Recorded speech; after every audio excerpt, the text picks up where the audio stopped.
नमस्कार। आपने birth details दी 26 जनवरी 1995, 8:35 कानपुर में आपका जन्म हुआ। शुरुआत करेंगे लगन से। सिंह लगन की ये कुंडली है और चंद्रमा है वृश्चिक राशि में। जिस समय आपका जन्म हुआ उस समय ब्रह्मांड में लगन उदय हो रहा था सिंह, और चंद्रमा वृश्चिक राशि में गोचर कर रहे थे। आपके लगन के मालिक सूर्य देव हैं और आपकी राशि के मालिक मंगल हैं। लगन से शुरुआत करते हैं। ये एक रॉयल साइन का लगन है। राजसिक राशि, सात्विक राशि और जीवन में सम्मान प्रिय जीवन बिताना, राजा के समान जीवन बिताने की इच्छा रखना, शौक पसंद और कुछ मूडी मिजाज का व्यक्तित्व ऐसे लोगों का होता है। यहाँ लगन में बैठा हुआ वक्री मंगल व्यक्ति की बुद्धि को तेज बनाता है, व्यक्ति को भाग्य का लाभ देता है, जीवन में ज़मीन जायदाद सुख साधन मकान आदि का भोग कराता है। यानी व्यक्ति जहाँ भी स्थिति में पैदा हुआ है वहाँ आज के समय में भी वो जिस भी परिवार में है वो एक संपन्न परिवार है, और उस संपन्न परिवार से उसे स्वयं का घर मकान भोग स्थिति दिखती है। ऐसे लोगों को पैतृक संपत्ति से संबंधित लाभ भी मिलता है, यानी पैतृक संपत्ति का सहयोग मिलता है। साथ ही साथ स्वयं के बल पर भी ये व्यक्ति जीवन में कम से कम 3 से 4 प्रॉपर्टी बनाने में सक्षम है। यानी ऐसे लोग जीवन में प्रॉपर्टी बनाते हैं, लेते हैं, बेच देते हैं, फिर दूसरी ले लेते हैं, यानी हर बार प्लस की तरफ जाते हैं। उनकी कोशिश रहती है जीवन में अच्छे सुख साधनों को जोड़ते रहने की। उसके अपोजिट में शनि बैठे हुए हैं, वो भी लगन पे दृष्टि देते हैं। सप्तम भाव का मालिक सप्तम भाव में अगर बैठता है तो ये अच्छे कुल की नारी, सुलक्षणी नारी और चरित्रवान पत्नी का एक संकेत होता है। लेकिन जब मंगल और शनि एक दूसरे पे अपोजिट में हों और नवांश कुंडली के सप्तम भाव में उच्च का सूर्य भी बैठे और वहाँ सप्तम भाव का मालिक जो मंगल है वो अष्टम भाव में हो, तो ये तो पक्की बात है पति पत्नी के बीच में वैचारिक मतभेदता तो रहेगी। कभी कभी ऐसे लोगों की पूरी ज़िंदगी वैचारिक मतभेदता रहती है, छोटी मोटी बातों पर उनका प्रॉब्लम रहती है, लेकिन कोई बड़ी समस्या नहीं आएगी। शनि का सप्तम भाव में होना कभी कभी उम्र के बराबर या उम्र से बड़ी स्त्री के साथ विवाह का इंडिकेशन भी देता है। और व्यक्ति जीवन में परिस्थिति कैसी भी हो, लेकिन कोई सेपरेशन कोई डाइवोर्स का स्थिति यहाँ नहीं दिखाई दे रही है। चौथे घर में 3 ग्रह बैठे हुए हैं आपके। ये तो लगन की बात करी, लगन के ऊपर पड़ने वाले ग्रहों के बारे में बात करी, मंगल के बारे में बात करी। मंगल शनि का ऑपोजिशन है। जब ये ग्रह दोनों एक दूसरे को देखें तो ये व्यक्ति को बहुत अधिक हिम्मत और साहस प्रदान करते हैं। सभी प्रकार की परिस्थितियों से लड़ने की क्षमता रखता है ऐसा प्लैनेट, तो ये बहुत अच्छा योग मानता है। स्वाभिमानी होता है लेकिन थोड़ा अहंकारी भी होता है जीवन में व्यक्ति। लगन का मालिक सूर्य बुध के साथ धनयोग बनाने वाला है और छठे घर में बैठा है।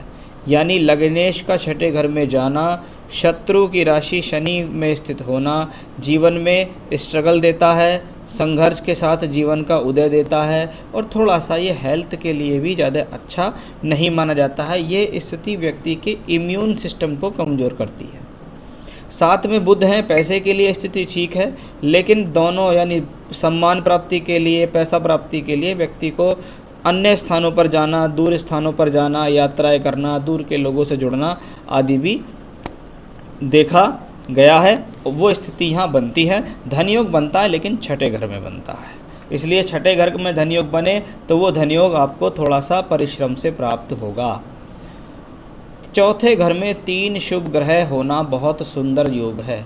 चंद्रमा, बृहस्पति और शुक्र। चंद्रमा कुंडली में द्वादशेष होके चौथे घर में दिग्बली है। ये आपको प्रॉपर्टी देगा, आप प्रॉपर्टी में इन्वेस्ट करेंगे, उससे भी आप लाभ कमा लेंगे। साथ ही साथ चंद्रमा की स्थिति आपको यात्राएं कराने में सक्षम है। बृहस्पति पंचमेश होकर बैठे हुए हैं चौथे घर में, अष्टमेश भी हैं, पैतृक संपत्ति का लाभ मिलेगा। आप स्वयं के बल पर अच्छी एजुकेशन करने में सक्षम होंगे। आप ऐसी एजुकेशन भी करेंगे जिसका इस्तेमाल आप अपने प्रोफेशन में करें।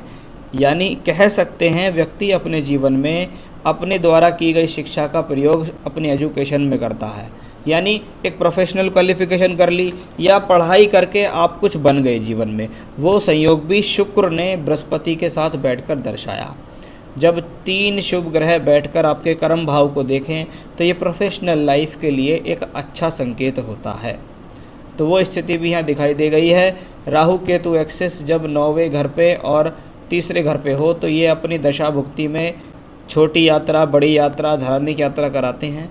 थोड़ा सा पिता के साथ वैचारिक मतभेदता भी यहाँ दिखाई दे रही है। ये तो हुई आपकी कुंडली में ग्रहों की स्थितियों की बात। नवांश कुंडली में देखें तो लग्नेश शुक्र पंचम भाव में बैठा है, सही है प्लैनेटरी पोजीशन। बृहस्पति भी ठीक है, चंद्रमा वहाँ नीच के हैं लेकिन वर्गोत्तम है। तो नवांश में भी ग्रहों का बल ठीक है, कोई ख़राब बल नहीं है। नवांश में लग्नेश जो सूर्य हैं वो सप्तम भाव में उच्च के हो गए हैं। तो ये एक अच्छा सिचुएशन आया कि हाँ भाई व्यक्ति जीवन में कुछ स्वयं के बल पर कर लेगा। क्या करेगा, कैसे करेगा, ये सब चीज़ें निर्भर करती हैं आपके जीवन में दशाओं पर। 24 साल या 25 वर्ष की आपकी उम्र हो गई, केतु की दशा आपको चल रही है, यानी जीवन में अभी 2022 के जून तक का संघर्ष बाकी है।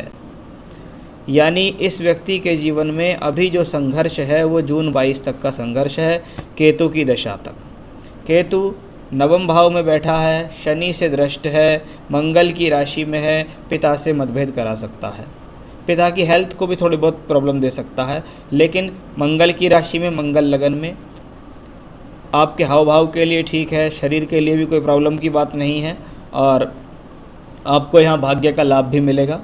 केतु नवांश में द्वादश भाव में और केतु यहाँ कर्मांश में छठे घर में जब बैठ जाए तो ये स्थिति लाइफ में प्रोग्रेस को स्लो कर देती है, प्रोग्रेस को डिले कर देती है।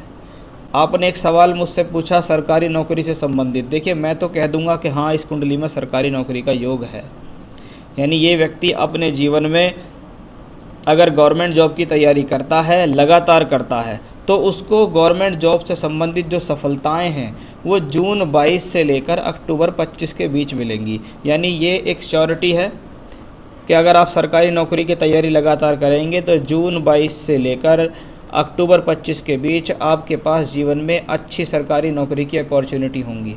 एक नहीं, उस दौरान आप 2-3 एग्ज़ाम क्लियर करेंगे जिसमें आप सेलेक्ट कर लेंगे कि मुझे कौन सा नौकरी करना है। एक बात। दूसरा, क्या ये कुंडली नौकरी वाली है या बिजनेस वाली है, यानी जीवन में सफलता कैसे ज़्यादा हासिल होगी।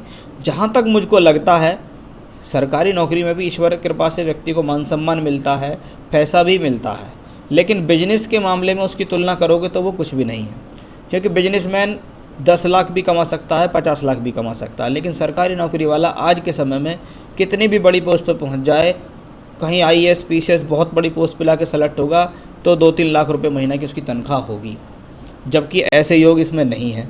तो अगर मुझसे आप पूछो कि ये हॉरोस्कोप किस लेवल की हॉरोस्कोप है, मैं कह दूंगा आपसे कि जी अगर आप जीवन में बिजनेस करेंगे तो ज़्यादा तरक्की प्राप्त करेंगे। अच्छा फाइनेंस, अच्छी सुख सुविधाएं, स्वयं के बल पर मकान, वाहन, प्रॉपर्टी इकट्ठा करना, मान सम्मान प्राप्त करना, वो बिजनेस से ज़्यादा दिखता है। यानी आप अपने जीवन में अगर चाहें तो 2022 के बाद बिजनेस में हाथ डाल सकते हैं, बिजनेस से आपको सफलता मिल सकती है। और एक बात, अगर घर परिवार के भीतर कोई बिजनेस होता हो, फादर कोई बिजनेस करते हों या पैतृक पुराने समय से कोई बिजनेस चला हुआ आ रहा हो, उसको ज्वाइन कर लीजिए, बहुत बढ़िया रहेगा।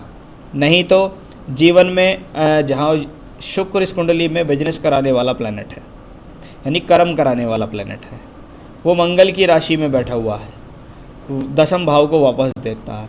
नवांश में शुक्र शनि की राशि में है और यहाँ शुक्र एग्जॉल्टेड होकर बृहस्पति की राशि में बैठा हुआ है। यानी जीवन में साफ तौर पर दर्शित है कि भैया अगर बिजनेस कर लोगे तो बहुत अच्छी तरक्की प्राप्त करोगे, फ्यूचर में बहुत अच्छा फाइनेंस देगा आपको बिजनेस। क्योंकि फ्यूचर के हिसाब से तो मुझे कोई प्रॉब्लम नहीं लगती, चाहे आप जॉब प्रोफाइल में रहो चाहे बिजनेस प्रोफाइल में रहो, लेकिन अगर आप तैयारी कर रहे हैं सरकारी नौकरी की, आपकी इच्छा है कि मैं अच्छी तैयारी करूं, तो भी आप अच्छे लेवल की ही सरकारी नौकरी प्राप्त करोगे, ये भी मैं आपको बता देता हूं। लेकिन ऑप्शंस हैं आपके पास दोनों, इसलिए वो मुझे बताना ठीक लगा। इस कुंडली का जो करियर है वो एक तरीके से जून 22 के बाद ही करियर अच्छा शुरू होगा। वो 20 साल की महादशा आपके जीवन में ऐसी होगी कि आपको सभी प्रकार के सुख साधन मिलेंगे, अच्छा फ्यूचर होगा। उसी दौरान आपको अपना घर, मकान, वाहन सब कुछ मिलेगा। मकान के बारे में तो आपको मैं पहले बता चुका हूँ कि आपको चिंता करने की कोई ज़रूरत ही नहीं है, कि आप एक मकान के बारे में सोच रहे हैं, मुझको आप पता है आप पूरे अपने जीवन काल में कम से कम 3-4 प्रॉपर्टी खरीद दोगे। अच्छे दिन कब आएंगे, जीवन में कब बेहतर होगा, वो मैंने आपको बता दिया। जून 22 तक स्ट्रगल रहेगा। उससे पहले पूजा पाठ बताऊंगा, वो करनी पड़ेगी अगर आप जीवन में अच्छी तरक्की प्राप्त करना चाहते हैं। तो दशाएं केतु तक जून 22 तक चल रही हैं, तब तक स्ट्रगल है, इसलिए 2 प्रकार की पूजा पाठ लगातार करें। संकट नाशन गणेश स्तोत्र का पाठ करें, भगवान गणेश का बहुत अच्छा स्तोत्र है, तो संकट नाशन गणेश स्तोत्र का पाठ करें। उसके बाद आप हनुमान चालीसा का पाठ करें। ये 2 पाठ आपको सुबह उठ के नहा धो के तैयारी पूजा पाठ करनी है और लगातार ये 2 पाठ आपको करने ही करने हैं। एक बात तो ये हो गई। दूसरी बात, अगर आपको स्टोन पहनना चाहते हैं कि मैं कोई नग पहन लूँ जिससे मुझे कोई रिलीफ मिले या फ़ायदा हो, तो मैं आपको यहाँ ओपल पहनने की सलाह दूंगा। डबल फायर ऑस्ट्रेलियन ओपल आपको सीधे हाथ की तर्जनी उंगली में धारण करना है और चांदी में धारण करना है। आप चाहें तो मेरे से भी प्राप्त कर सकते हैं, मैं आपको रिंग बनाकर आपके एड्रेस तक प्रोवाइड करा सकता हूं। उसको आप डायरेक्ट रिंग को धारण कर सकते हैं, क्योंकि मैं अपने क्लाइंट्स के लिए सर्टिफाइड स्टोन अपने पास रखता हूं हमेशा। तो और ओवरऑल देखें तो अच्छी एजुकेशन का कॉम्बिनेशन है। आपने एजुकेशन में बीएससी किया है, आगे सरकारी नौकरी की तैयारी कर रहे हैं, पढ़ाई में आप अच्छे हैं, दिमाग पकड़ आपकी अच्छी है, तो आप अच्छे लेवल पे सरकारी नौकरी की तैयारी करो। ये मत देखना कि मेरी कुछ एज है या नहीं है। 25 साल की उम्र नहीं होती, मैं समझता हूँ। अगर और 2-3-4 साल अगर मेहनत कर भी ली तो कोई दिक्कत नहीं है, लेकिन अगर 30 की उम्र में सरकारी नौकरी मिलती है तो 60 तक आलीशान जीवन व्यतीत करोगे। और वैसे तो ये हॉरोस्कोप अच्छे खासे धनयोग राजयोग वाली है, तो दोनों ऑप्शन हैं आपके पास। नौकरी का भी ऑप्शन है आपके पास, बिजनेस का भी ऑप्शन आपके पास है। ईश्वर कृपा से आपका जीवन अच्छा रहेगा। 2 उपाय बताए हैं वो कीजिए। एक रत्न बताया है वो आपको धारण करना होगा, उससे आपको यहाँ लाभ मिलेगा। तो ये था आपके हॉरोस्कोप का एनालिसिस।